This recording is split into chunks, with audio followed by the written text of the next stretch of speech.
For more perspective on the 9/11 terror warning, we are joined by our national security analyst, Juan Zarate. Juan, good evening to you. Good evening, Russ. Based on your experience, what do you make of this threat?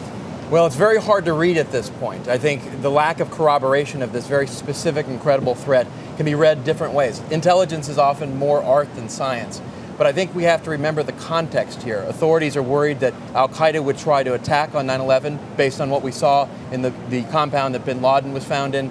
Authorities are worried about retaliation for the death of bin Laden. And so they have to take this seriously, even though it's not being corroborated yet. Let's talk about Al-Qaeda 10 years after 9/11. Is Al-Qaeda that strong today? Could it pull off a big attack like it did 10 years ago?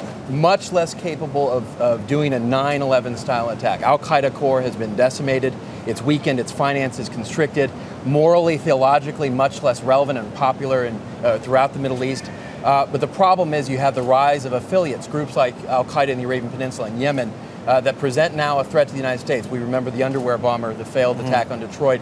That is an example of these affiliates trying to hit the West. And of course you have individuals who are inspired to attack on their own, the lone wolves, the radicalized individuals.